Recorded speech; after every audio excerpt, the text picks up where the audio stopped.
노인정 패션왕 할머니와 며느리의 자존심 사수작전. 매주 월요일 아침 8시는 정순에게 특별한 시간이었습니다. 그녀는 눈을 뜨자마자 침대 옆 오동나무 탁자에서 낡은 수첩을 집어들었습니다. 표지가 달아난 그 수첩은 30년을 함께한 정순의 패션 일기장이었습니다. 오늘은 분홍색 저고리에 검은색 바지, 보라색 스카프라는 글귀가 정성스럽게 적혀 있었습니다. 정순은 천천히 몸을 일으켜 세워 노인정으로 향했습니다. 노인정 문을 열고 들어서는 순간 5명의 할머니들이 일제히 정순을 향해 눈을 돌렸습니다. 봉심이 가장 먼저 다가와 정순의 옷 전체를 위아래로 훑어보며 입을 벌렸습니다. 어라, 오늘은 뭔 색감이야? 참 잘 어울려. 수정과 미순도 빠르게 정순 주변을 맴돌기 시작했습니다. 옥순이 더듬거리며 물었습니다. 정순이, 그 보라색 스카프 어디서 났어? 난 그런 색깔 못 봤는데. 정순의 얼굴에 자신감 어린 미소가 떠올랐습니다. 그녀는 마치 수십 번 준비한 대답을 하듯이 말했습니다. 이건 작년에 읍시장에서 샀는데 분홍색이랑 검은색 사이에 깊이를 주려고 고른 거야. 색감 조화가 중요하지. 그냥 이쁜 색깔만 고르면 안 돼.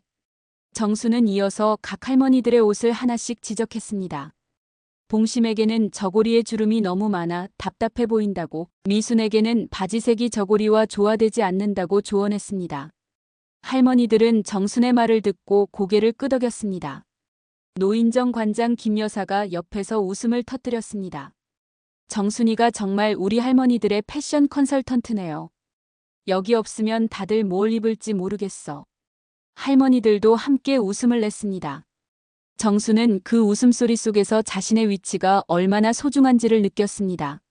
30년 동안 유지해온 이 패션왕의 지위는 더 이상 단순한 의류 선택의 문제가 아니었습니다. 그것은 시골 마을의 작은 노인정에서 유일하게 존경받을 수 있는 영역이었습니다. 늙어가는 삶에서 자신의 가치를 증명하는 마지막 보루였습니다.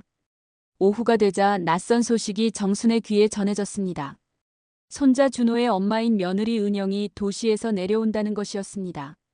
정순은 평소처럼 준호의 학용품을 챙기고 옷을 정리했지만 마음 한구석은 알 수 없는 불안감으로 채워지기 시작했습니다. 은영이 나타났을 때의 장면은 노인정의 공기를 단번에 바꾸어 놓았습니다. 은색 핸드백, 설상처럼 하얀 코트, 그리고 명품 로고가 새겨진 운동화. 하나하나가 마을에서는 볼 수 없는 세련된 스타일이었습니다. 할머니들은 나방처럼 은영 주변을 맴돌며 관찰하기 시작했습니다. 봉심이 먼저 다가가 은영의 손을 잡았습니다. 서울 옷이 참 다르네요. 요즘 트렌드가 이런 거네요. 은영은 친절하게 웃으며 자신의 코트가 이탈리아에서 디자인되었고 신발은 최신 시즌 디자인이라고 설명했습니다. 그녀의 말투는 우월하지 않았지만 그 내용만으로도 충분했습니다. 정순은 한쪽 기둥에 기대어 이 장면을 지켜보았습니다. 할머니들의 눈빛이 변하는 것을 명확하게 느낄 수 있었습니다. 어제까지 정순에게만 향하던 시선이 이제는 은영에게로 옮겨가고 있었습니다. 수정이 농담처럼 말했습니다. 이제 우리 은영이에게 패션 팁을 받아야겠네. 그 순간 정순의 얼굴이 딱딱하게 경직되었습니다. 마치 오래된 목재가 추위에 갈라지듯이 무언가가 정순의 내부에서 깨지는 느낌이 들었습니다. 그 저녁 준호가 정순 곁에 앉아 엄마가 가져온 명품 캐리어의 디자인이 얼마나 세련되었는지 자랑스럽게 설명했습니다.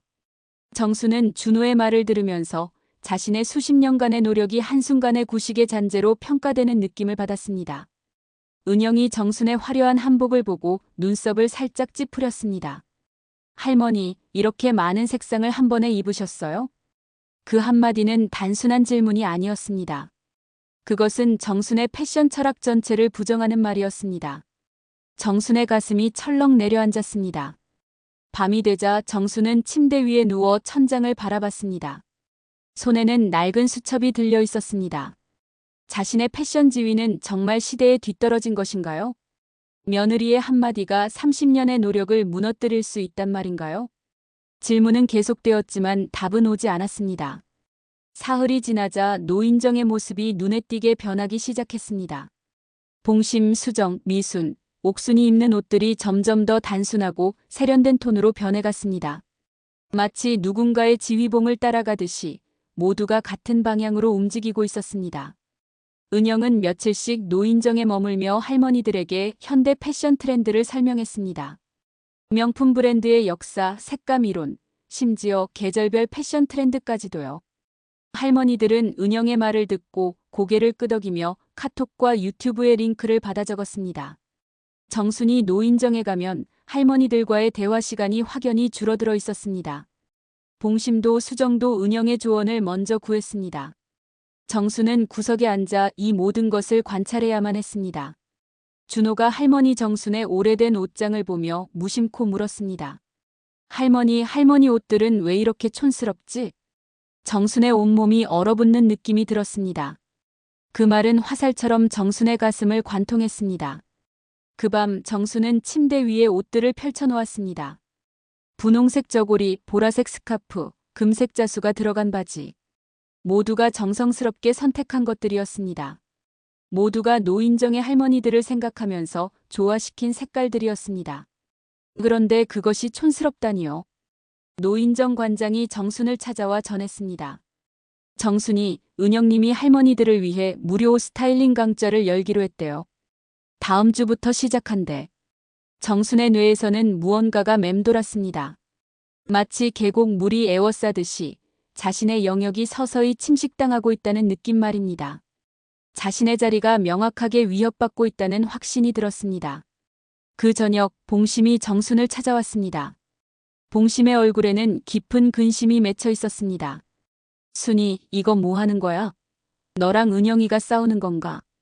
정순은 봉심에게 자신의 감정을 터놓을 수 없었습니다. 대신 쌀쌀한 목소리로 대답했습니다. 내가 할 말이 없을 뿐이야. 그 밤 정순은 침대 위에서 결심을 내렸습니다. 자신만의 방식으로 며느리에게 대항하겠다고요. 노인정 패션 여왕의 지위를 되찾겠다고요. 이것은 더 이상 물러설 수 없는 싸움이었습니다. 새벽 6시 정순은 조용히 집을 나왔습니다. 마을버스를 타고 인근 읍의 전통시장으로 향했습니다.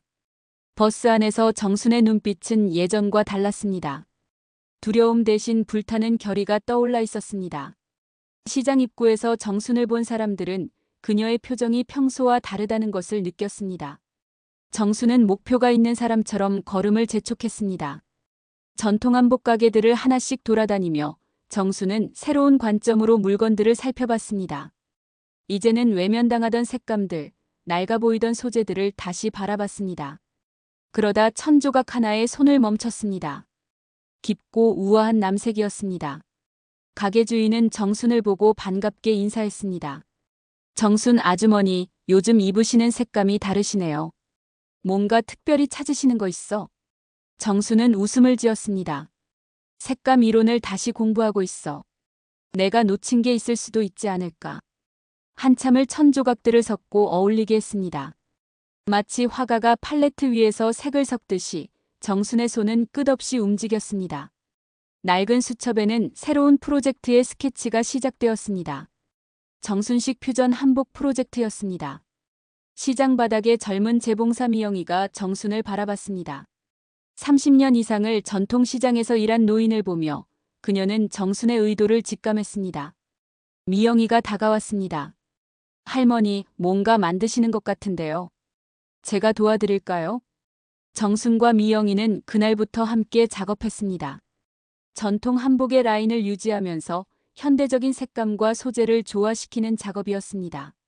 며칠이 지나자 정순의 손에는 완전히 새로운 옷 한 벌이 만들어져 있었습니다. 노인정으로 돌아온 정순은 봉심을 살짝 불러냈습니다. 봉심에게만 자신의 프로젝트를 공개했습니다. 봉심의 눈이 반짝였습니다.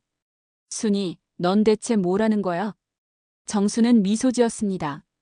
내가 여태까지 잘못 이해했을 수도 있다고 생각했어. 그래서 다시 배우고 있는 거야. 봉심은 정순의 눈빛을 보고 무언가를 깨달았습니다. 정순이 포기한 것이 아니라 오히려 더 강해지고 있다는 것을요. 봉심은 조용히 응원하기로 결심했습니다. 며칠 뒤 노인정 관장이 소식을 전했습니다. 할머니들, 이번에 마을축제위원회에서 70주년 기념 패션쇼를 개최하자고 했어요. 정순과 봉심의 눈빛이 만났습니다. 이것이 자신들의 기회라는 것을 둘 다 알았습니다. 축제 개최 소식이 퍼지자 은영은 기꺼이 자신의 역할을 제안했습니다. 할머니들을 위한 패션쇼를 제가 꾸려도 될까요? 은영은 서울에서 가져온 트렌디한 의류 브랜드 카탈로그를 펼쳤습니다. 각 할머니에게 기울어진 색감과 미니멀한 디자인을 추천했습니다. 스타일은 일관성 있고 현대적이었습니다. 그러나 모든 할머니들이 동일한 톤의 옷을 입게 되면서 개별적인 개성은 사라졌습니다. 한편 정수는 봉심을 필두로 수정, 미순, 옥순을 따로 만났습니다. 각 할머니들에게만 자신의 계획을 설명했습니다. 우리가 따로 나올 거야. 정수는 각 할머니의 성격, 체형, 피부톤을 고려해 개인별 맞춤형 옷을 구성했습니다. 수정은 따뜻한 성격이니 가을색이 어울릴 것 같았습니다. 미수는 활발한 성격이니 대담한 색감도 잘 소화할 것 같았습니다. 옥수는 조용한 성격이니 우아한 톤이 필요했습니다. 미영이는 늦은 밤까지 작업을 계속했습니다. 각 의상에는 한복의 우아함과 현대 감각이 정교하게 조합되었습니다. 정순이 옆에서 지켜보며 의견을 제시했습니다. 여기 주름이 조금 더 부드러워야 해. 이건 할머니의 얼굴을 돋보이게 해야 하니까. 수정이 정순을 보고 중얼거렸습니다. 은영이는 모르겠지만 정순이가 우리를 얼마나 소중히 생각했는지 알게 될 거야. 준호는 최근 할머니 정순과 자주 무언가를 만들고 있다는 것을 알아챘습니다. 준호가 궁금함에 물었습니다. 할머니 뭐 하는 거예요? 정수는 신비로운 미소만 지었습니다. 나중에 알게 될 거야, 꼬마. 축제 당일이 가까워졌습니다. 노인정 광장에는 천천히 사람들이 모여들었습니다. 은영이 자신이 조직한 패션쇼 팀을 소개하며 첫 세션이 시작될 준비를 갖췄습니다. 정수는 한쪽 구석에서 조용히 대기하고 있었습니다. 낡은 수첩을 한 번 더 펼쳐 확인했습니다. 은영의 패션쇼가 먼저 시작되었습니다. 일관성 있는 미니멀 디자인의 옷을 입은 할머니들이 무대에 섰습니다. 관중들은 반응했습니다. 하지만 무언가 부족했습니다. 개성과 활기가 빠져 있었습니다. 은영의 쇼가 끝나자 마을 이장이 갑자기 무대 위에 나타났습니다. 또 다른 특별한 무대가 준비되어 있습니다. 관중들의 호기심이 끌어올랐습니다. 무대 옆에 커튼이 거쳐졌습니다. 봉심이 가장 먼저 나왔습니다. 그녀는 깊은 검은색 저고리에 분홍 핑크 바지를 입었습니다. 색감 조화는 완벽했습니다. 위아래의 대비가 봉심의 얼굴을 환하게 만들었습니다. 관중들에서 탄성이 나왔습니다. 수정이 나왔습니다. 가을색의 따뜻한 톤이 그녀의 따뜻한 성격과 정확히 맞아떨어졌습니다. 미순이 나왔습니다. 대담한 색감이 활발한 그녀의 에너지를 배로 드러냈습니다. 옥순이 나왔습니다. 우아한 톤의 한복이 조용한 그녀에게 품격을 더했습니다. 관중들의 박수 소리가 커졌습니다. 각 할머니들이 개인의 매력을 최대한 표현하고 있었기 때문입니다. 이것은 단순한 옷 구경이 아니었습니다. 이것은 개인의 이야기를 옷으로 표현하는 행위였습니다. 마지막으로 정순이 무대에 섰습니다. 그녀는 깊은 남색 저고리에 금색 자수가 들어간 현대적 한복을 입었습니다. 정순의 움직임은 자신감으로 가득 차 있었습니다. 그녀는 무대 중앙에서 천천히 멈추고 회전했습니다.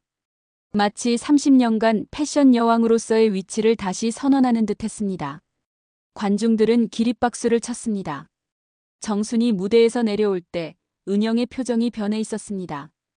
은영의 눈빛에는 자신이 놓친 것이 무엇인지를 깨닫는 빛이 떠올라 있었습니다. 패션쇼가 끝난 직후 준호는 할머니 정순을 찾아가 안겼습니다. 할머니 멋있었어요. 정순은 손자의 온기를 느꼈습니다. 은영이 무대를 내려온 정순에게 다가왔습니다. 은영의 걸음은 조심스러웠습니다. 할머니, 저는 정말 몰랐어요. 정순은 며느리의 얼굴을 바라봤습니다. 뭘 몰랐어? 진정한 패션이 뭔지요? 은영의 목소리는 진지했습니다.